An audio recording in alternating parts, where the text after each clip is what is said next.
पीछे हट जा।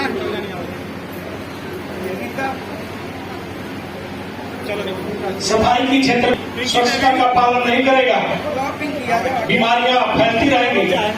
तो आपको स्वच्छ बनाए रखने में काफी योगदान देती है, इसलिए आज उनका परम आदरणीय लेकर के किया जा रहा है। आज राजमाता अहिल्याबाई के इस जयंती दिवस के अवसर पर आप शायद नहीं सुने होंगे या बहुत सारे सुने भी होंगे, तो आज मैं उस चीज को मैं रखना चाहता हूँ।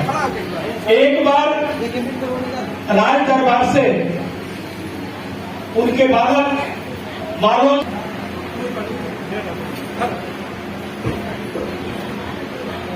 वह गौ माता वहां तड़प तड़प के उस अपने बछड़े को देख करके जब हो रही थी,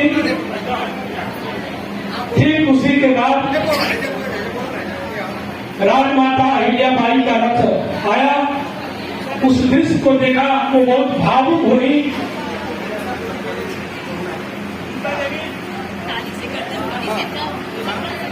बहुत भावुक हुई।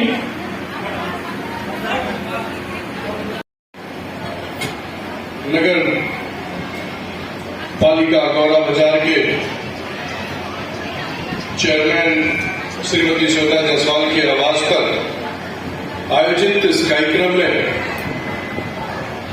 भारतीय जनता पार्टी के बारे में जानने के लिए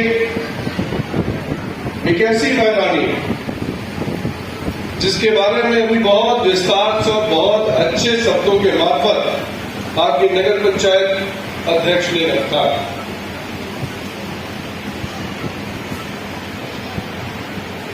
मैं ये कह सकता हूं कि 300 वर्ष पुरानी बात अगर जो हम करते हैं, अहिल्याबाई होलकर जी के बारे में इतिहास के पन्नों में हम लोग को महरूम रखा गया।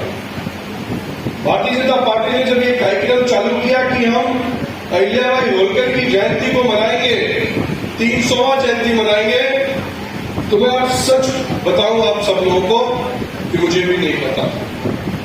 और हमारे जैसे बहुत सारे ऐसे नौजवान रहे होंगे, बहुत सारे ऐसे लोग होंगे जिनको होलकर जी के बारे में नहीं पता।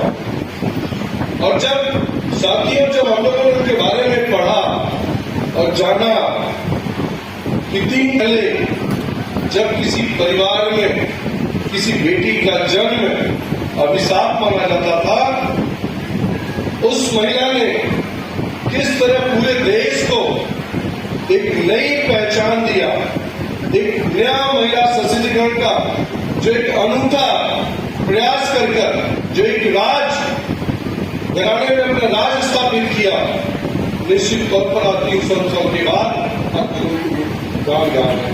और ये बात चाहता है आदरणीय प्रधानमंत्री 3 संतों के बाद एक महिला को मिली पुण्य श्लोका का। इसमें इनके लिए यह उच्चारण है कि इनके नाम का उच्चारण आपके 4 वेदों, 18 पुराणों और कई ग्रंथों और साथ में 4 तीर्थों का जब आप दर्शन करते हैं, आपको जो पुण्य मिलता है वह इनके नाम के उच्चारण से मिलता है। इसलिए इनको हम पुण्य श्लोका कहते हैं। रानी अहिल्याबाई का जन्म आज ही के दिन 31 मई 360 वर्ष पूर्व 1725 के सन में हुआ था। रानी अहिल्याबाई ने छोटे से ही जीवन में उन्होंने छोटी सी उम्र में उनका बाल विवाह हुआ। बाल विवाह होने के उपरांत ससुराल से उनको संबल मिला और उनके ससुर जी ने उनको मालवा की कमान संभालने के लिए प्रेरित किया।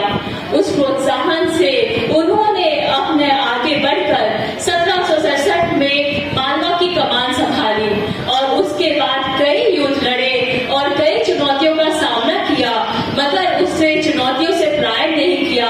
वो चुनौतियों से पीछे हट के भागी नहीं, उसका डट के सामना किया। यह दिखाता है कि हमारे भारत में जब जब मातृशक्ति आगे आती है, जब तक सत्ता में आती है, तो वह सिर्फ लोकहित और प्रजा हित का काम करती है। धर्म, जाति, वर्ग से उठकर वह ऐसे कार्य करती है जो लोगों के हित का होता है।